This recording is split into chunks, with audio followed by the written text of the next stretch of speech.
Bonjour, bonjour la famille. Est-ce que je peux dire bonjour à quelqu'un? Nous sommes dans notre espace analyse. Analyse de la semaine. Aujourd'hui, je vais faire mon analyse qui va tourner tout autour de la question de pourquoi, selon moi, la rébellion en Nanga, c'est une bêtise. Pas cette rébellion, c'est une bêtise. Mais la rébellion, c'est une bêtise, selon moi. Je vais vous expliquer. Alors, commencez d'abord à liker la vidéo, activez la cloche de notification, partagez, invite quelqu'un, abonnez-vous massivement pour permettre à ce que notre chaîne, elle doit être boostée. C'est vous qui devez la faire booster, c'est vous qui devez faire qu'elle avance. Et donnez des commentaires positifs, permettez à ce que nous puissions parler positivement. Vous savez, dans cet espace, nous faisons des analyses qui ont trait à des questions sécuritaires politiques. Et aujourd'hui, je vais toucher sur la question Tikato Solaka, Nalinga, Lelo, analyse n'angezo porté. Po nanini po nanga rébellion onanga sali eza bêtise te, mais côté accueilli eza bêtise po nanga olimbisanga tozo sangisa minoko. D'abord nanga azalaki nani batu nyonso bayebi. Nanga azali mutu o azalaki président de la commission électorale indépendante na élection à 2018. Ye mutu organisaki élection et yo kosala ke aye selon ndenge toyoka ki ba pression za ki belé ti ba ko lekisa ba ko sala ke Félix aleka na esika ya mutu gagné élection o azalaki nani azalaki Martin Fayulu. Wana isa page histoire to leki. Maintenant où Félix a ko comme na pouvoir a ko créer eloko bengi majorité a ko luka aza na majorité na parlement batu loko bananga batu nyoso bazaki na FCC. Félix a tche bango moi lokoto ka ndenge zalara ba vie tout ba selumuki ba ke côté wana y compris pe nanga zaki na kati ya batu o bazaki na FCC ba bimi ba ye na côté ba ko créer union sacrée. Bon na kati wana ko vanda na kati ya masolo na bango bazo solaka ba ye ko yokana te. Na kati ya kozanga ko yokana puisque dans la coutume pe l'habitude na tradition ya Félix ayokana kaka na batu te na ndenge nini soki Félix a promettre yo eloko, il ne respecte pas ses engagements. Lilobanyo so kopesa yo akobeta okaka mosinzo d'une manière ou d'une autre. Bon nanga peut-être il n'a pas été patient loko à les autres tala ndenge babeti tala makambo basali batu nyonso kamere babeta ye mosinzo tilelo o akozala soki premier ministre o et après ceux qui na deuxième mandat enda akozala candidat tilelo na poste à premier ministre azozwate na parlement azozwate na nani azozwate toyebika kamere populaire na dossier à 100 jours. Ba Delphin Kayimbi batika ba vida bango kuna ba Christian Chiwewe tala ndenge bazali Kabila mutu bayoka na ye ba pesa na ye peza kop aloba kuta FRDC ya kotelema eza mapinga melelelo na Kabila ebenanaka esimba te. Donc eza nature na ye soko yoka na Félix boy baka suka na suka boko swana a rotosa makambo yoka na te atosa aka peut-être abanga nde mindele tala tina Kagame bake bazo swana oyo ayebisaki biso ke baza frère Kagame azolo baka eloko ya kotosa biloko bayokanaki. Alors na cadre wana ya kozanga botosi, c'est ce qui a poussé Corneille Nanga à se sentir que non makambo zotambola bien te na mutoyo et que Corneille Nanga quelque part po ya pas comment il utiliser peut-être mindu qui na ya menace na ko menacer na ko sala boye na boye. Alors quoi Félix a supporta kate que mutu nyonso ya ko résister to asali nini aza prêt na ko boma nde ekimisi. Et en réalité, tu es bien que bon maman casse. Ataba tu balinga ko lobango te poye basala ke mosantu, mais en réalité zo bon maman casse. Alors il y a ça là que non nanga bimi. C'est rebeller pour une bonne cause pour nangai. Si la cause elle est normale, il n'y a pas de révolution sans rébellion. Révolution que cause à la tête sans rébellion. Bilo comme sou pour comprendre en haut. Il faut qu'il y ait des wana. Bon, est-ce que tu as encouragé que tu fasses la rébellion? Non. Mais puisque tu as un langage, tu as un bondeli, bon. Bon, il y a une solution.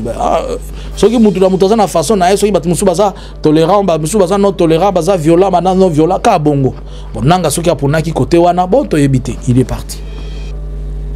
Alors pour moi, déjà nanga za mutu ya province orientale bon soki alingaki asala une bonne rébellion po ani abandelaki epai na bango na province orientale te il fallait peut-être abandela na bunia Ituri mpe sécurité ezali non il fallait abandela na bunia bon pourquoi profiter kobandela à l'est côté kuna bon c'est puisque et si qu'ils ont permettre avec les réalités n'a pas problème n'engezali c'est tout à fait normal je comprends il peut le faire là-bas mais si qu'on pose nangai je l'appelle bêtise pourquoi puisque Nanga se permet de s'associer au Rwanda de Esika pour moi il y a une bêtise d'après expérience où yonaza nango ko sala analyse batu nyonso oyo basassocia kana Rwanda pona ko sala rébellion ya ko renverser eloko moko na Congo ba finiraka par reconnaître des problèmes bien que porte pona ko zoua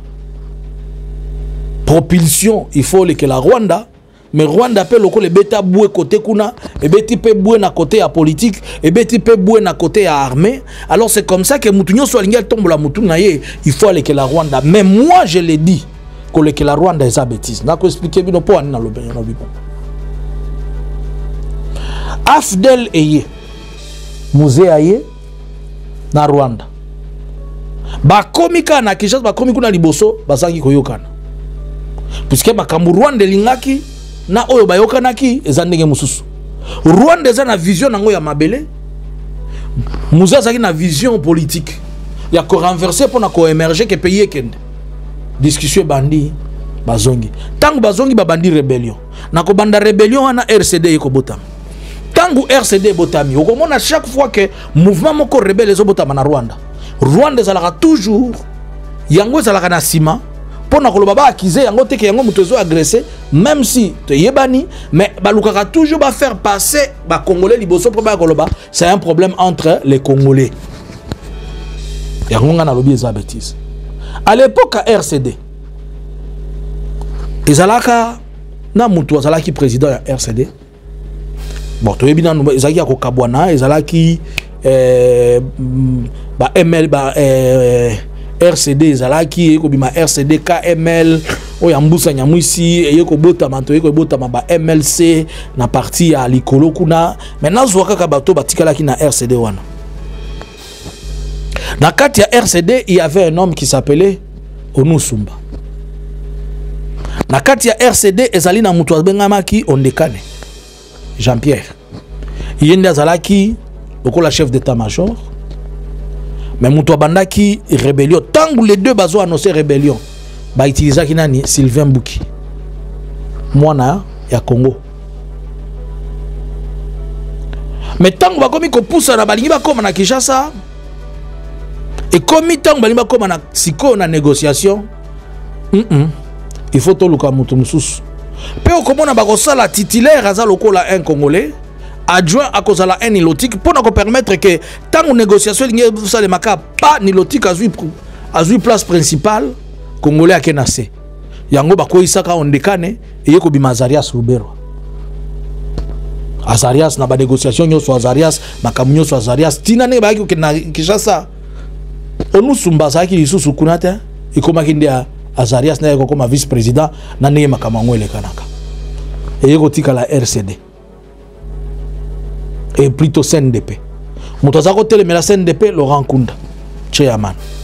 Na ola kisa nanga erreur oya sali nanga okozala victime expiatoire. Yo kozala sacrifice. Nazo ebisa. Soko kolongi kokoma na Kinshasa gloire au Seigneur. Mais soko longité yoka o nazo ebisa yo. Bokolobaka un jour que nazaka prophète. Pour nanini Félix a besoin alia yo.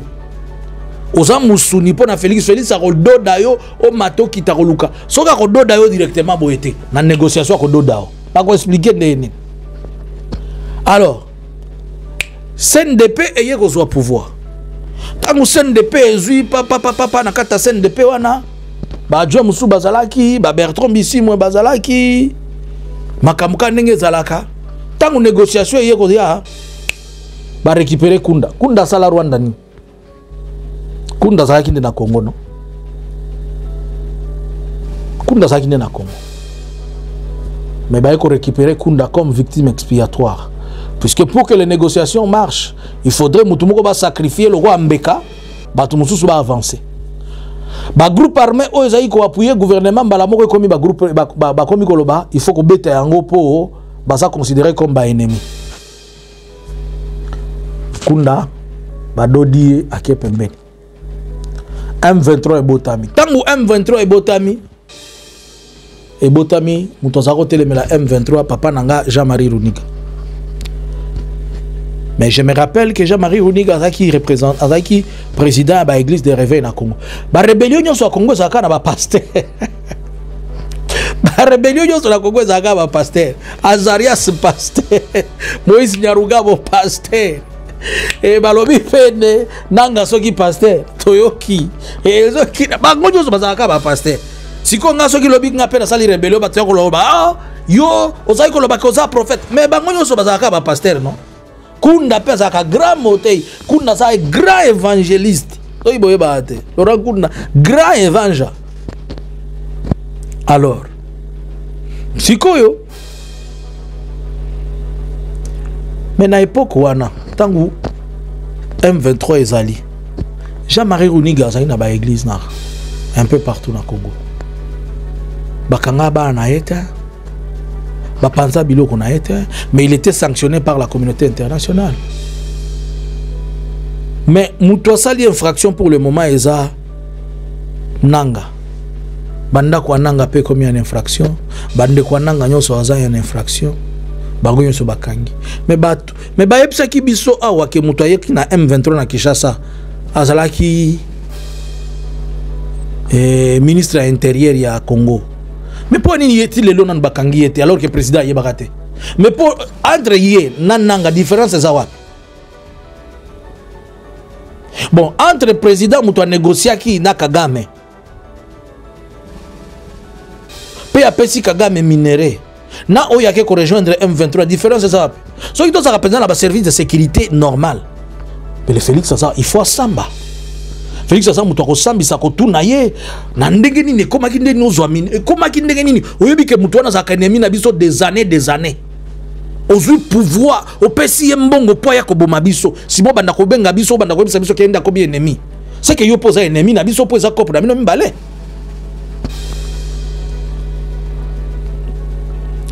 sikoyo tangu négociation ye kozala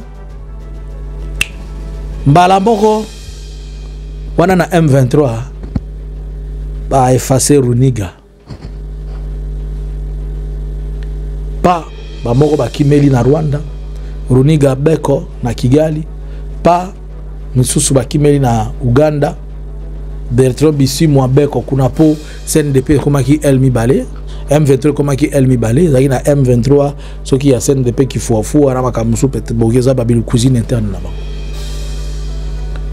Mais encore, pour biloko wana nyoso ke etambola malamu, victime expiatoire moko terminator. Bosconta Ganda CPI ezana ye. Sikoyo awa boye nani sikonda sobima. Ekomi nanga. Soki kaka ba négocier lelo. Ata bazo vanda bazo négocier boye. Félix akosenga mutu ya nanga. Ce qui Félix a sengi mutu ya nanga te Kagame yemo ko faire remplacer nanga par une autre personne oyo puisque tango ba négociation ekozala ce qui batiki nanga ekozala entre congolais siko bango bako profiter nini il faut badoda nanga bako doda na ba façon nyonso bako doda e soki na Rwanda te bako doda e soki na Congo omoni mutu loko Willy Ngoma bako doda kaye un jour. Soki kaka komi ko yeba okoti na biloko na bangwano yebi yango nazo biso eza erreur. Boya to swana na ndaku biso na biso. To beta na makofi na Félix to beta yeba fimbu tokoyoka na alobaka ke singa famille ebendanaka. Mais kata na kate bango nde balobaki mashi ya mumenu. Mais na kati ya mashi ya mumenu wana eza na mashi mususu bazala kango poa. Ata mususu komela mususu poa. Bien aimé ponanga. Je vous dis que c'est une erreur. Les lots bandits rébellion na yo ok ko s'associer na Rwanda. Bako tika yo, bako utiliser yo, bako se plano, bako yebiso nyoso. Mais soki bokomi liboso kaka ya kokabola lipa ndo koyeba soki bazalaka banani. Soki lobby yo pe zela ce qu'on a ebisa Rwanda ezo bundise pa na biso lobi toza pa na biso ba FDLR ba FDLR baza bato ba hutu orda Congo ba hutu bazali tango Rwanda yaka ko bundisa na Congo etindaka ba Rwanda ba yaka ko bundisa ba yaka ko boma muhutu na muhutu ya Congo bazo boma bazo sala pe monguna sikoyo tango zo kende kuna yo komona bakomi ko boma bande konobi mais ba o baza bande konobi so baza ba FDLR te bala moko komi ennemi c'est que yo ne boy na boy keba omoni biloko yo bozo kota kota toluka formule muso ko sala rébellion boko telata na Angola boko telata na Congo Brazza bokoloba ata munu kutuba kote kuna biloko da bino ko kotelaka na Rwanda wana. En tout cas, moi je ne suis pas convaincu que ceux qui m'ont côté na Rwanda pour faire la guerre au Congo a sali décision malade. Moi je ne suis pas convaincu que si tu entres par le Rwanda pour faire la guerre au Congo, que tu prends une bonne décision. Ils finiront par te faire la peau un jour. Je viens de vous donner tous les exemples ici. Et je vous dis que si comme la situation est en train de partir vers les négociations, déjà Félix est très mécontent contre Nanga. Donc sur la table de négociation, Félix lui-même va demander: donnez-moi la tête de Nanga comme la tête de Jean-Baptiste sur la peau, sur un plateau. On va lui donner ça. Même si c'est Félix qui ne le demande pas, Kagame lui-même dira: il faut changer cet homme. Il ne peut pas aller aux négociations, sinon ça va être les Congolais entre eux. Il faudrait qu'il y ait un Rwandais là-bas qui va parler de notre faveur. Ou bien il faudrait qu'il y ait quelqu'un qui semble être contre nous, comme nous, qui va parler pour nous. Et c'est là où mes frères congolais ne comprennent pas les problèmes. Et ils ne sont pas à mesure de pouvoir appeler leurs frères Hutus qui sont au Congo de pouvoir négocier. Et vous pensez par quel amour ils vont vous appuyer, vous, pour aller faire. As-tu déjà vu quelqu'un qui te donne un couteau pour tuer ton frère et te dit qu'il vient t'aider pour résoudre ton problème en te donnant un couteau pour tuer ton frère? Et toi, tu l'acceptes? Félix a donné l'argent à Kagame pour nous tuer. Et vous dites qu'il est notre frère. Mais posons-nous, soyons quand même sérieux à un certain moment. C'est lui qui a donné à Kagame l'argent. C'est lui qui a donné à Kagame le financement. C'est lui qui a donné l'espace. Jusqu'aujourd'hui, il n'est même pas à mesure de pouvoir fermer l'ambassade. Il a appelé Kagame son frère. Il n'a jamais appelé les autres leurs frères. Avez-vous entendu un jour, il a appelé quelqu'un ses frères? Si aujourd'hui il est fait, si aujourd'hui il va appeler quelqu'un son frère, c'est parce que peut-être les gens disent à gauche comme à droite, il n'est pas notre. Tu as appelé les uns de frère. Maintenant peut-être pour se racheter. Quelqu'un qui vous dit quelque chose, 2 minutes après, il change et vous dit que c'était la promesse de campagne.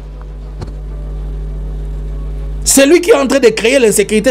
Comment un président d'un pays peut dire à un autre président que je vais te tuer, je vais te faire la guerre, tu vas foutre chez toi? C'est une déclaration de guerre.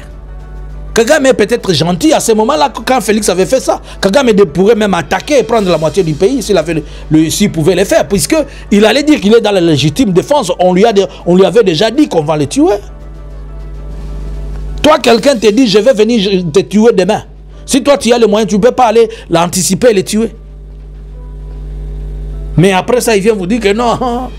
Et vous voyez, c'était. C'est-à-dire, c'est une histoire entre frères. Si aujourd'hui, tu te décides de passer par le Rwanda pour faire la rébellion au Congo, c'est une mauvaise décision.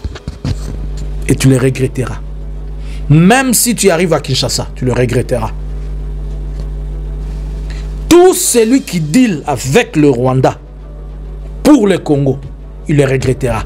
Commencez à parler et informer vos frères de ces choses. Kila mwenye anakamataka deal na Rwanda juu ya kusema na kia piganisha Congo, kumwisho anaregretaka. Bila baon, sikia mko nasikia tuko naelezea sasa hivi. Mtakuwa nakufa vile kila siku. C'était juste mon analyse de cette semaine. Il y a tant de choses auxquelles encore nous allons revenir pour faire notre analyse. Abonnez-vous, activez la cloche de notification, soyez connectés avec nous sur la chaîne de la vérité. Que Dieu vous bénisse. C'était l'analyste Johnny Kamani.